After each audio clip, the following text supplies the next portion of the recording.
ეროვნული უსაფრთხოების სტრატეგიის ეს დოკუმენტი რომ შევაფასოთ, პირველ რიგში უნდა ვთქვათ ის, რომ მსგავსი ტიპის დოკუმენტები არ არის ნორმატიული ხასიათის, ის არის უბრალოდ პოლიტიკური დეკლარაცია, თუ როგორ ხედავს ესა თუ ის სახელმწიფო საკუთარ თავს არსებულ საერთაშორისო სისტემაში და როგორ უნდა ოპერირებდეს მსგავს ცვალებად გეოპოლიტიკურ გარემოში. კონკრეტულ შეფასებაზე რომ გადავიდე, ამ სტრატეგიის მიხედვით შეერთებული შტატები პრაქტიკულად უარს ამბობს პირდაპირ დაპირისპირებაში შევიდეს საკუთარ გეოპოლიტიკურ მოწინააღმდეგეებთან, ინგლისურ ჩინეთსა და რუსეთს, გამომდინარე იქიდან რომ ამ დოკუმენტში აღარ არის ნახსენები ეს სახელმწიფოები როგორც მოწინააღმდეგეები ან რევიზიონისტული ძალები. ბუნებრივია მსგავსი სურათი განპირობებულია არა იმით, რომ დღევანდელმა ამერიკულმა პოლიტიკურმა ესტაბლიშმენტმა გადაწყვიტა მსგავსი საგარეო პოლიტიკა აწარმოოს, არამედ ეს გამოწვეულია იმით, რომ ბოლო წლებში შეერთებული შტატები რამდენიმე სისტემურ პრობლემას წააწყდა საკუთარი საგარეო პოლიტიკის წარმოებისას და რა იგულისხმება ამაში, მაგალითად, აქამდე შეერთებული შტატებს ჰქონდა სამი ძირითადი ინსტრუმენტი, რითაც ის გავლენას ახდენდა ამა თუ იმ ქვეყანაზე თუ რეგიონზე და აღწევდა საკუთარ გეოპოლიტიკურ მიზნებს. პირველი ის იყო ქვეყნის ან რეგიონის შიდა პოლიტიკურ პროცესებზე ჩარევა, შიდა პოლიტიკურ სისტემაში ოპერირება და მაგალითად ტულ სახელმწიფოებში საკუთარი მეგობრული ხელისუფლებების მოყვანა, რომელსაც ჩვენ მაგალითად ფერადი რევოლუციების სახით ვიცნობთ. მეორე ეს იყო სანქციების მექანიზმი, შეერთებულ შტატებში შეეძლო ეკონომიკური და ფინანსური სანქციებით ან ენერგოსანქციებით გარკვეულწილად იზოლაციაში მოექცია ესა თუ ის სახელმწიფო და ამით მაგალითად მოეხდინა ზეგავლენა ამა თუ იმ სახელმწიფოს საგარეო პოლიტიკაზე ან იგივე ასე ვთქვათ შიდა პოლიტიკური სისტემა შეიცვალა და მესამე ეს იყო ომის ინსტრუმენტი, სამხედრო აგრესიის ინსტრუმენტი, თუ მაგალითად პირველი ორი მეთოდი არ გაამართლებდა, რომელიც შედარებით რთული მეთოდებად მოიაზრებოდა, მაშინ შეერთებული შტატები გადავიდოდა ამ ხის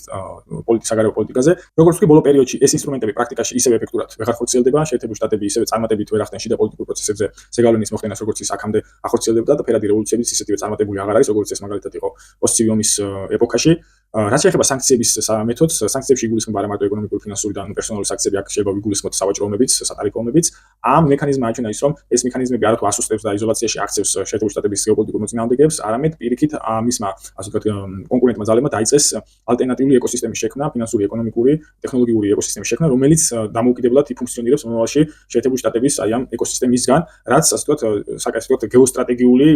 მარცხად შეიძლება მოუნათოთ შეერთებული შტატებისთვის, გამომდინარე იქიდან, რომ ის იყო აქამდე აბსოლუტური ჰეგემონია ამ მიმართულებით ფინანსურ, ეკონომიკურ თუ ტექნოლოგიურ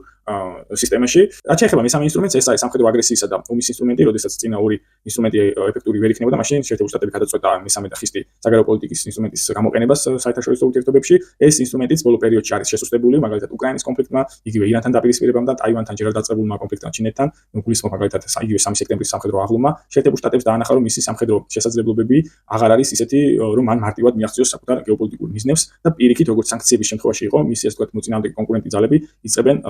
სამხედრო თანამშრომლობას, გარკვეულწილად სამხედრო ინტეგრაციას, რომელთანაც შეერთებულ შტატებს პირდაპირ დაპირისპირებაში შესვლა პრაქტიკულად და რეალურად დღეს უკვე აღარ შეუძლია.